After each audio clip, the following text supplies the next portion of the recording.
William Wilfred Campbell எழுதிய தி winter lakhs போமுடைய சம்மரியாக இந்த வீடியோவில் நம்ம ஸ்டடி பண்ணலாம். 1860 வில்லியம் வெல்ஃப்ரெட் கேம்பல் கனடாவில் பிறந்திருக்கிறாரு. 1918 ஹி வாஸ் டைட். கனடாவில் இவர் பிறந்து கனடாவுடைய டெவலப்மெண்ட்டுக்காக போராடினதுனால இவர் கன்ஃபெடரேஷன் போயிட்டுங்கிறது கன்சிடர் பண்ணப்படுறாரு. இந்த போம் த விண்டர் லேக்ஸ் 1905 பப்ளிஷ் ஆகிருக்குது. இந்த போமுடைய ஸ்பெஷாலிட்டி என்னென்னா, it is the philosophical and பெசிமிஸ்டிக் போம். இது ரொம்ப தத்துவ ரீதியாகவும் இது நம்பிக்கையற்ற ஒரு தீமோட இந்த போம் எழுதப்பட்டிருக்குது. The inevitability of death or omnipresence of death. தவிர்க்க முடியாத வாழ்க்கையிலேயே தவிர்க்க முடியாத ஒன்று மரணம். மரணத்தை இந்த விண்டர் லேக்ஸ் போம் மூலமாக டிஸ்கிரைப் பண்ணுறாரு. இது ஒரு பெசிமிஸ்டிக்காகவும் இருக்கும். அதாவது இந்த போம் ஒரு ஹோப்லெஸ்ஸாக அமைஞ்சிருக்கு. இதை படிக்கும்போது நமக்கு ரொம்ப ஹோப்லெஸ்ஸாக ஃபீல் பண்ணுவோம்னு சொல்கிறாங்க. Symbolised by a winter lake. So winter லேக்கோட கம்பேர் பண்ணுறாங்க death. So death symbolises as winter lake. Winter லேக்னால் தெரியும், வின்டர்னால் ரொம்ப பனி, ரொம்ப அந்த லேக் பனியால் படர்ந்து ஃப்ரஸனாக இருக்கும். லேக்னால் நமக்கு ஒரு ஏரி, வாட்டர் ஸ்டாக்னேட் ஆகக்கூடிய பிளேஸு.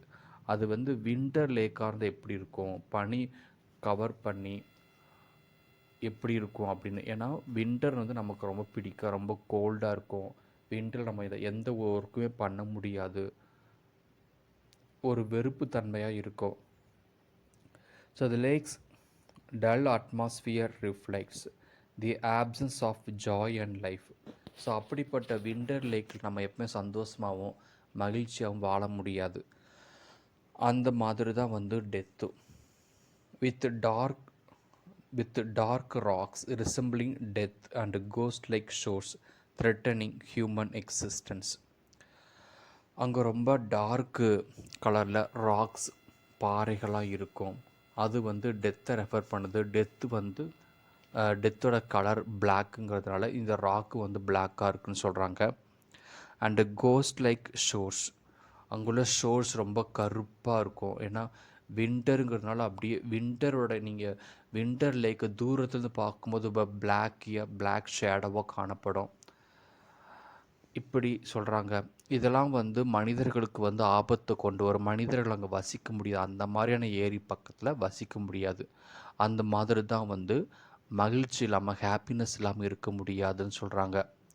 இது எப்போ மகிழ்ச்சி போகும் அப்படின்னா டெத்து ஒருத்தவங்க வரும்போது எல்லாமே சந்தோஷமெல்லாம் போயிடும் அப்படின்னு.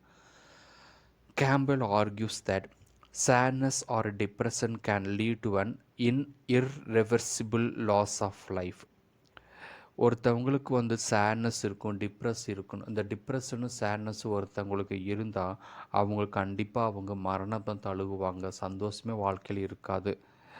That troubles in life loom like haunting ghost. ஒரு கோஸ்ட் எப்படி நம்மளை துரத்திக்கிட்டே வருமோ அந்த மாதிரி தான் டெத்து நம்மளை துரத்திக்கிட்டே வருதுன்னு சொல்கிறாங்க. Leading one towards destruction. ஃபைனலாக இறந்து போயிடுவாங்க, அவங்க வாழ்க்கையே அழிஞ்சிரும் அப்படின்னு சொல்கிறாங்க. Despite the fear death is an unavoidable aspect of life. So நம்ம மரணத்துக்கு மேலே பயம் இருக்கும். மரணத்தில் தப்பிக்கிறதுக்கு என்னென்னமோ முயற்சி பண்ணுவோம், ஆனாலும் கண்டிப்பாக மரணம் வந்து தான் தீரும். ஸோ இது வாழ்க்கையில் தவிர்க்க முடியாத ஒரு மொமெண்ட் அப்படின்னு சொல்கிறாரு. இப்போ இந்த போமுடைய சம்மரியை மட்டும் இந்த வீடியோவில் பார்க்கலாம். இந்த போமில் 5 ஸ்டான்ஸாஸ் இருக்குது. இப்போ ஃபஸ்ட் ஸ்டான்ஸாவுடைய சம்மரி பார்க்கலாம். A cold, desolate landscape is described. Great lakes are frozen and lifeless. There is no sign of life or joy. So இந்த ஃபஸ்ட்டு போம் கொஞ்சம் பெருசாக இருக்கும். இதில் என்ன சொல்கிறாருன்னா, அந்த வின்டர் லேக் ரொம்ப கோல்டாக இருக்கும், டெசலேட் லேண்ட்ஸ்கேப்பாக இருக்குன்னு சொல்கிறாங்க.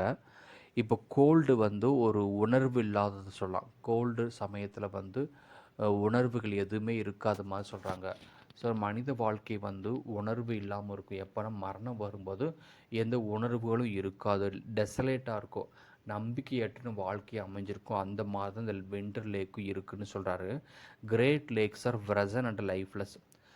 ரொம்ப நீளமான ஒரு ஏரி வந்து அங்கே வந்து பனி படர்ந்து அப்படியே ஃப்ரசனாக இருக்கும். ஃப்ரசனாக இருக்கும்போது எந்த உயிரினங்களும் வாழ முடியாது, லைஃப்லெஸ்ஸாக அப்படி இருக்கும்.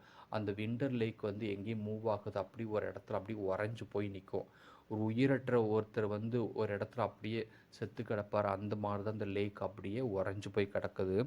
There is no sign of life or joy. So ஒரு டெத் பாடியில் வந்து லைஃப்பும் இருக்காது, அதனால் ஜாய் இருக்காது. அந்த மாதிரி தான் இந்த விண்டர் லேக்கும் இப்படி தான் அமைஞ்சிருக்குது. ஒரு உயிரற்று அப்படியே உறைஞ்சு போய் நிற்கின்னு சொல்கிறாரு.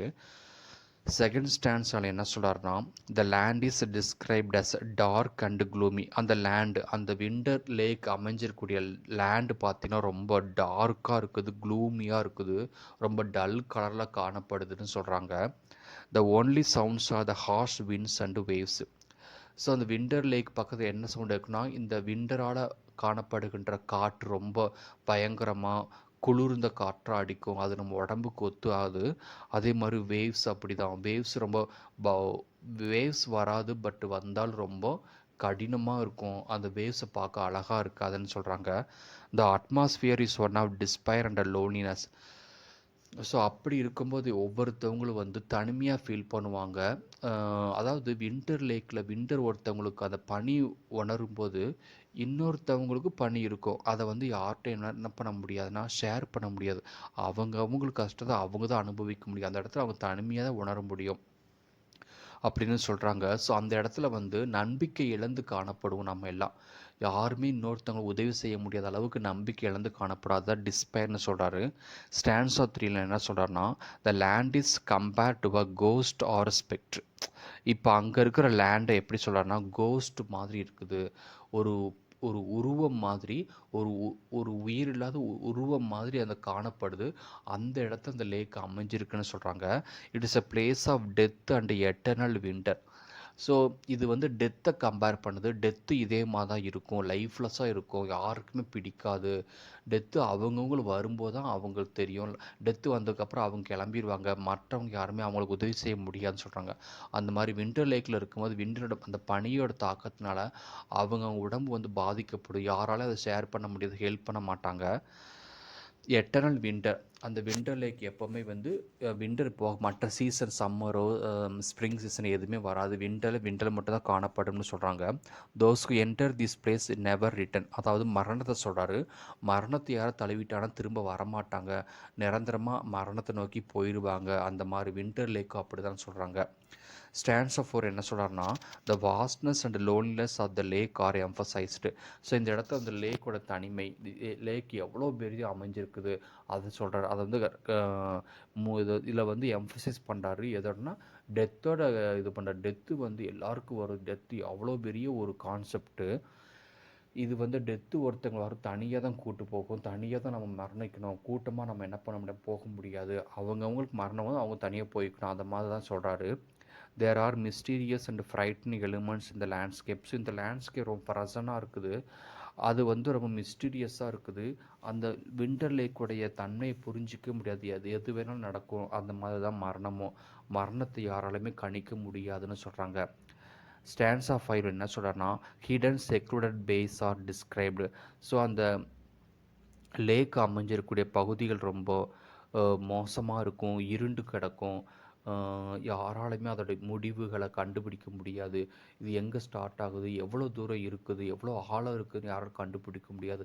அந்த மாதிரி தான் வந்து மரணமும் யாராலையுமே அதை என்ன பண்ண முடியாதுன்னா தவிர்க்க முடியாது, மரணத்தோட தன்மைகளை புரிஞ்சிக்க முடியாதுன்னு சொல்கிறாங்க. These places are also isolated and full of darkness. அப்படி தான் இந்த விண்டர் லேக் ரொம்ப தனிமையாக இருக்குது, கருப்பாக இருக்குது. அந்த விண்டர் வந்து அப்படியே பேய் உருவம் மாதிரி காணப்படுதுன்னு சொல்கிறாங்க. The constant crashing of waves suggest a violent and hostile environment. So winter லேக்கில் வந்து அலைகள் வரும்போது எப்படி இருக்கும் அப்படின்னு ரொம்ப மோசமாக காணப்படும். அந்த லேக் அந்த வேவ்ஸ் வந்து யாருக்குமே பிடிக்காது. அதில் யாருமே என்ஜாய் பண்ணி அதில் விளையாட முடியாதுன்னு சொல்கிறாங்க. இப்படிப்பட்ட ஒரு மக்கள் வந்து வெறுக்கத்தக்க என்விரான்மெண்ட் சூழ்நிலைகள் அமைஞ்சிருக்குது அப்படின்னு சொல்கிறாங்க. ஸோ இந்த வின்டர் லேக் மூலமாக மரணத்தை பற்றி சொல்கிறாரு. மரணம் எப்படி இருக்குது, மரணத்தோட தன்மைகள் வந்து இந்த வின்டர் லேக்கோட தன்மைகளோட ஒத்து போகுதுன்னு சொல்கிறாங்க. William Wilfred Campbell. Thank you for வாட்சிங்.